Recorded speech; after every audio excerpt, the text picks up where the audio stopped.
ये है chapter number 4 subject verb agreement. Subject verb agreement के कुछ ऐसे वर्ड क्वेश्चंस मैं आपको इस वीडियो के अंदर कराने वाला हूँ जो आपके एग्ज़ाम में पूछे जाते हैं। ठीक है, बहुत अच्छा। ये ऐसी वीडियो है गाइस कि इस वीडियो को देखने के बाद सब्जेक्ट वर्ब एग्रीमेंट का कोई भी रूल आपसे नहीं छूटेगा। ठीक है, कोई भी रूल नहीं छूटेगा।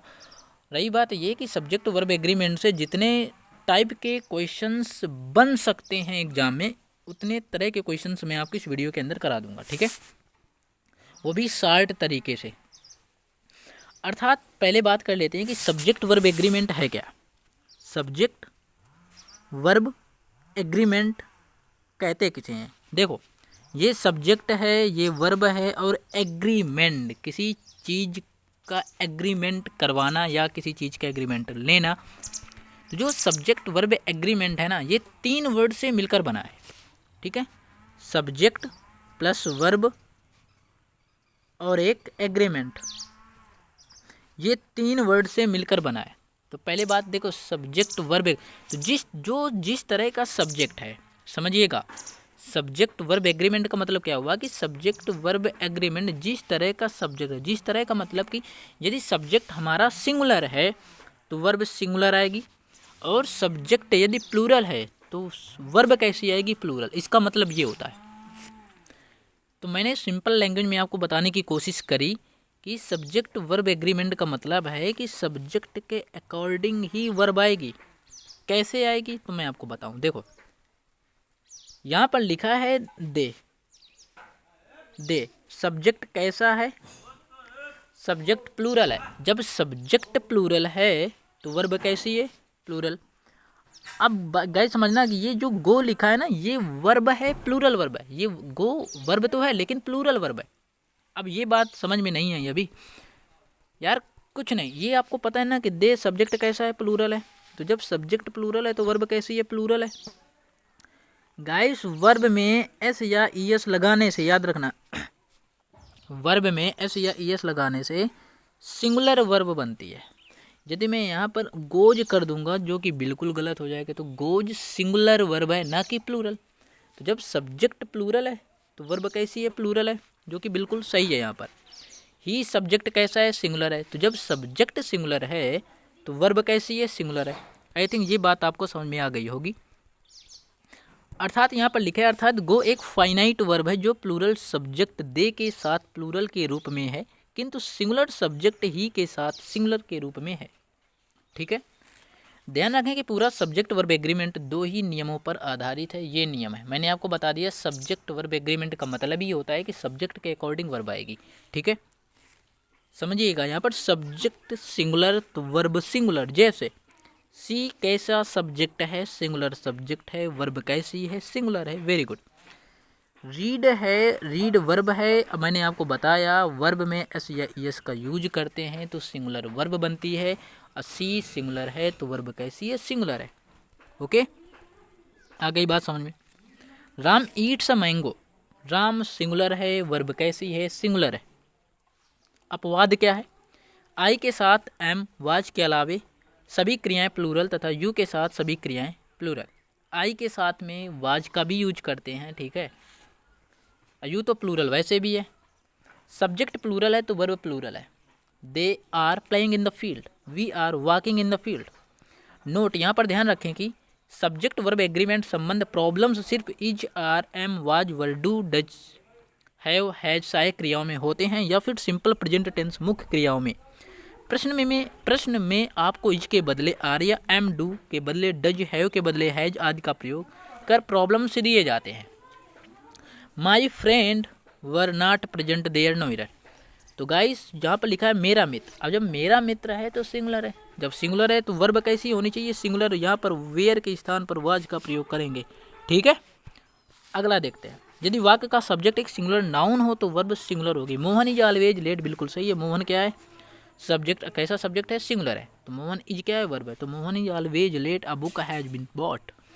यदि 2 सिंगुलर नाउन एंड से जुड़े हों तो वर्ब प्लूरल होगा। जैसे राम एंड श्याम, यहाँ पर 2 व्यक्ति हैं, और जब 2 व्यक्ति एंड से, मतलब कि जब 2 नाउन एंड से जुड़े होते हैं तो वर्ब कैसी आती है?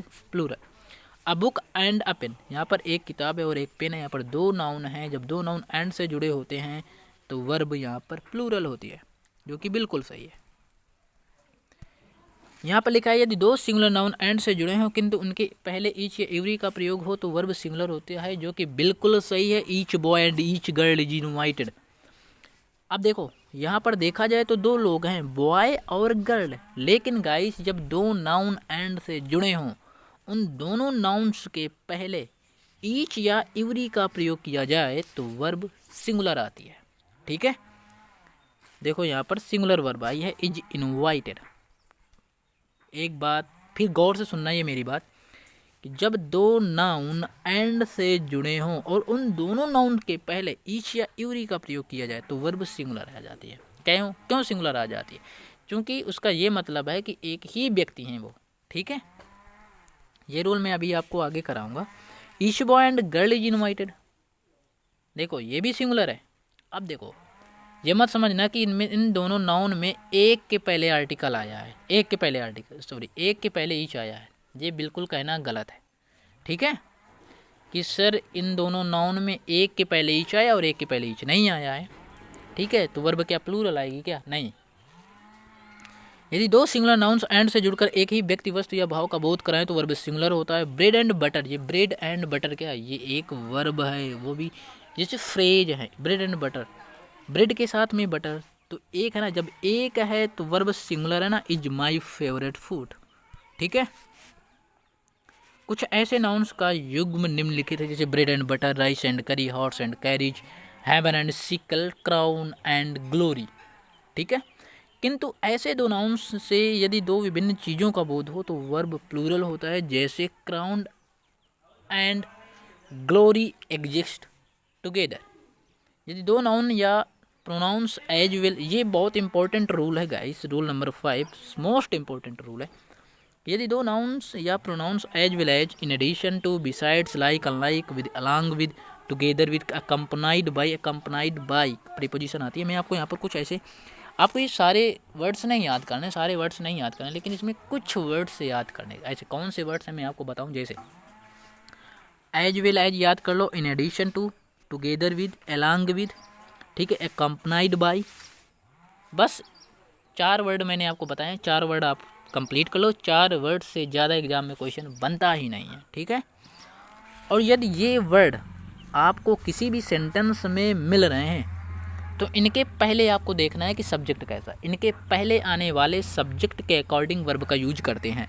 ठीक है, यू एज वेल एज, अब देखो एज वेल एज मैंने आपको बताया ना, एज वेल एज के पहले सब्जेक्ट देखो, सब्जेक्ट प्लूरल है तो वर्ब कैसी आई है, plural, were in the wrong. ठीक है, टुगेदर विद के पहले सब्जेक्ट देखो सिंगुलर है, तो जब सब्जेक्ट सिंगुलर है तो वर्ब कैसी है, सिंगुलर है। आ गई बात समझे?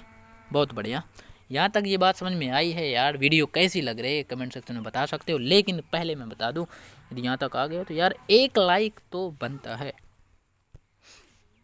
अगला देखते हैं। ध्यान रखें कि ऐसे वाक्यों में सिस्टर के अनुसार वाज और फ्रेंड्स के अनुसार वर्ग का प्रयोग कर प्रॉब्लम से दिए जाते हैं, बिल्कुल सही है। रूल नंबर 6 देखते हैं, जो कि बेहद इंपॉर्टेंट है।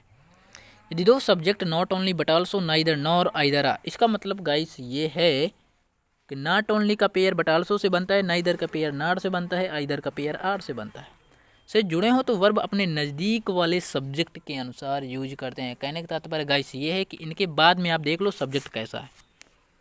नॉट ओनली का पेयर बट आल्सो से बनेगा, नाइदर का पेयर नॉट से बनेगा, इधर का पेयर आर से बनेगा। इनके बाद में आपको देखना है कि सब्जेक्ट कैसा है। नॉर के बाद आई लिखा है तो आई के साथ एम आएगा, नॉर के बाद में ही लिखा है तो ही के साथ में ई जाएगा। क्लियर, उसी टेंस का। इस नियम पर आधारित प्रॉब्लम्स बहुधा पूछे जाते हैं और ये नाइदर का पेयर नॉट से बनता है। एयरफोर्स में एक क्वेश्चन पूछा गया था, देखो नाइदर का पेयर नॉट से बनता है कि नहीं बनता है, उसने क्या बनाया था, नाइदर का पेयर उसने बना दिया था आर से, जो कि बिल्कुल गलत है। ठीक है, neither Prakash nor his brother, Prashant are capable of, capable के साथ में आप प्रीपोजिशन भी आती है, doing this work within 2 days. देखो नार हिज ब्रदर, उसका भाई, मैंने आपको बताया ना नाइदर का पेयर नॉट से बनता है, तो इनके बाद में देखो सब्जेक्ट, हिज ब्रदर सिंगुलर है तो यहाँ पर आर नहीं इज होना चाहिए। ठीक है, क्वेश्चन जो रूल नंबर 7 है, यदि दो सब्जेक्ट नॉट बट या नॉट से जुड़े हों तो वर्ब जो सब्जेक्ट नॉट के साथ नहीं है उसके अनुसार होता है। जैसे not she but her friends are guilty, ये ज़्यादातर रूल नहीं पूछा जाता, किसी भी एग्जाम में नहीं पूछा गया। ठीक है, क्वेश्चन नंबर रूल नंबर 8 देखते हैं। यदि वाक्य का सब्जेक्ट ईच आइदर नाइदर हो तो वर्ब सिंगुलर होगी, जो कि बिल्कुल सही है।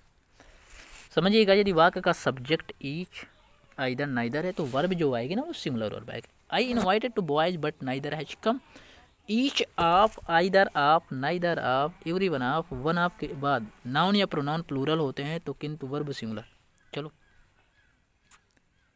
वन ऑफ आदि के बाद नाउन या प्रोनाउन तो प्लूरल होगा, लेकिन हाँ वर्ब, हाँ इनके बाद में जो नाउन आएगा ना, each of, either of, neither of, every one of, one of, इनके बाद में जो नाउन होगा वो तो प्लूरल आएगा, लेकिन गाइस जो वर्ब होगी वो सिंगुलर होगी। Each of the mangoes is ripe.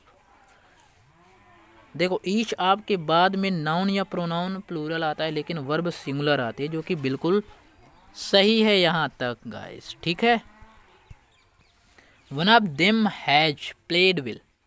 इस नियम पर आधारित प्रॉब्लम्स दिए जाते हैं, जैसे the teacher asked the student if every one of them were ready to attend the classes every day, no error. तो वन ऑफ के बाद में नाउन या प्रोनाउन तो प्लूरल है, लेकिन गाइस वर्ब सिंगुलर होगी, वेयर नहीं होगा, यहाँ पर वाज होगा। ठीक है, रूल नंबर 10 है। यदि वाक्य का subject everybody, somebody, nobody, anybody, no one, someone, anything, कुछ भी, मतलब कि बडी से बनने वाला कोई भी सब्जेक्ट हो और वन से बनने वाला कोई भी सब्जेक्ट हो। कहने का तात्पर्य बडी से जैसे एवरीबडी, समबडी, नोबडी, एनीबडी, और वन से बनने वाला यदि कोई सब्जेक्ट है जैसे someone, anyone, no one, right. और थिंग से बनने वाला कोई भी सब्जेक्ट है, एवरीथिंग, समथिंग, नथिंग, एनीथिंग, तो verb singular. Everybody know that the earth is round, तो एवरीबडी वर्ब कैसी आएगी, सिंगुलर, नोज। तो आज की क्लास यहीं तक कंप्लीट करते हैं, नेक्स्ट वीडियो तुरंत आएगी। गाइस आपका प्यार मुझे चाहिए। ये वीडियो आपको कैसी लगी, और इस वीडियो की लाइक का टारगेट है 500 प्लस लाइक का। मिलते हैं अगली वीडियो के साथ।